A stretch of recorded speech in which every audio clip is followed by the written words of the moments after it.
And there I was the girl from Suits.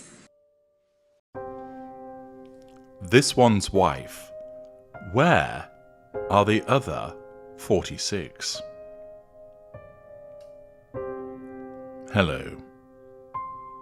Have you, or somebody that you know, received a jar of strawberry jam just recently? Was this jar of strawberry jam unsolicited?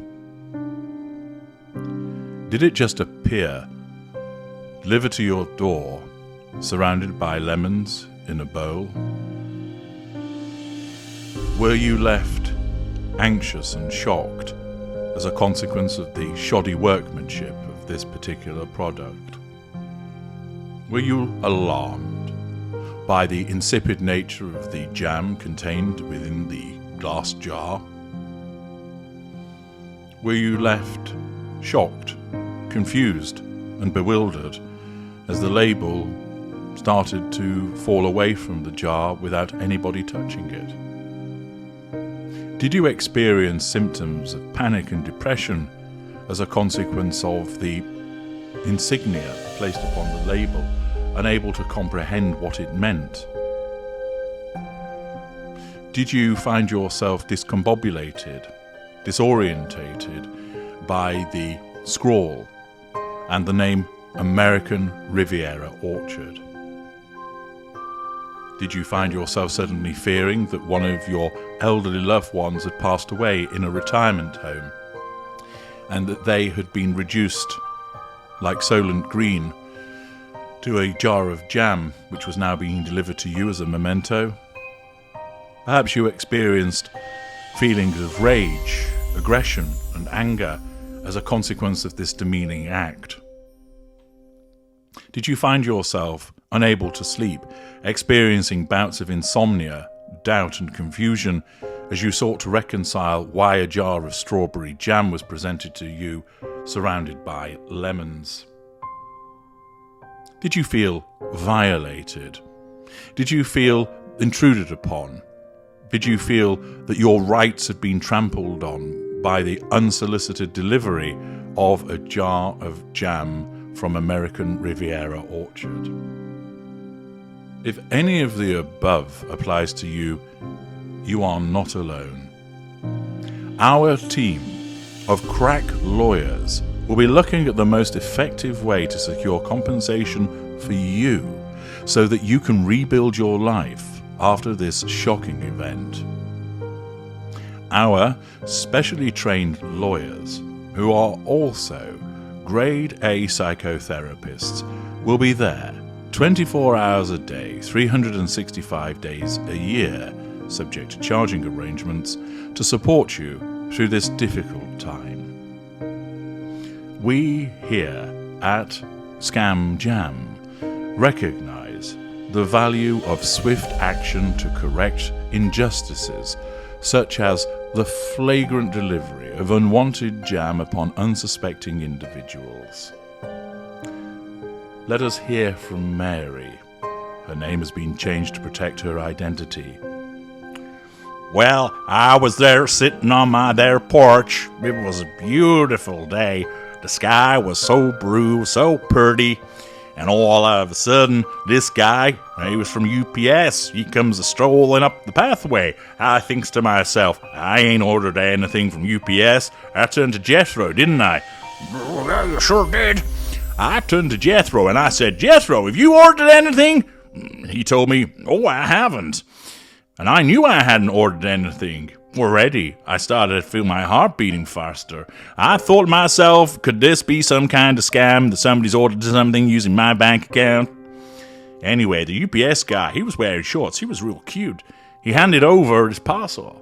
I opened it up and inside, well, words fail me. The words of Mary will now be read by an actor as a consequence of Mary being too traumatized to revisit precisely what happened next. She's suffering from complex post-traumatic stress disorder. I then opened the box, and inside there was some shredded paper. I removed it and then, staring at me, was a jar. I couldn't make out what the label said. It was too beige, too plain. It didn't strike me as meaningful. I could tell that there was a red substance inside. I wasn't sure whether it was strawberry, raspberry, or cranberry. But what really threw me was the fact that there was a jar of red stuff surrounded by yellow things. We know them to be lemons. I gave a shriek of alarm. Jethro came to my side.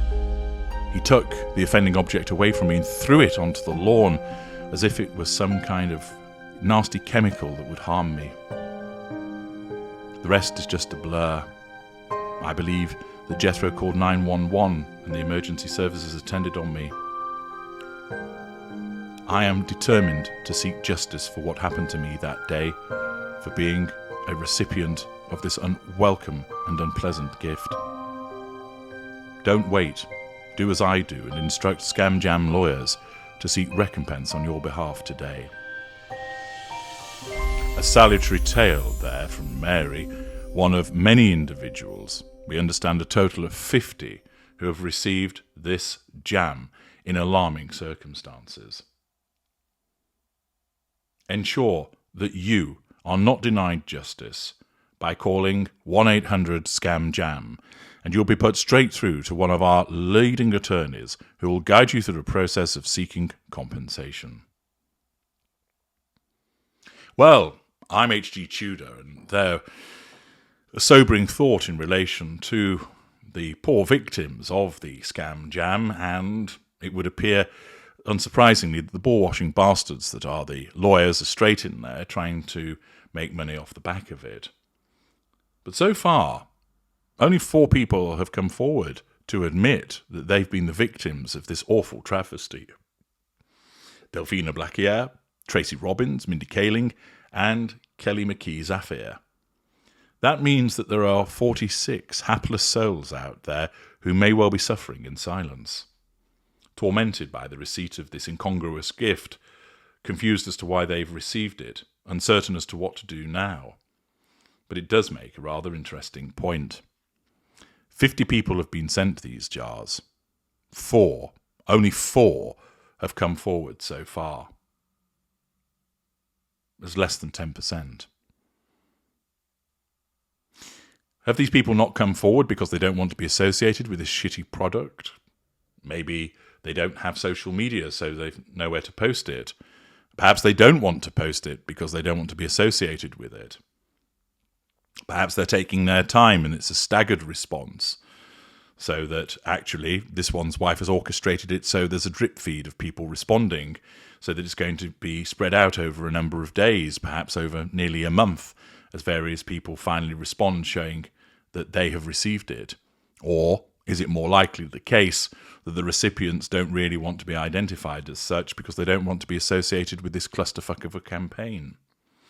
If it's the latter, it's another fail for this one's wife. That's more wounding for her.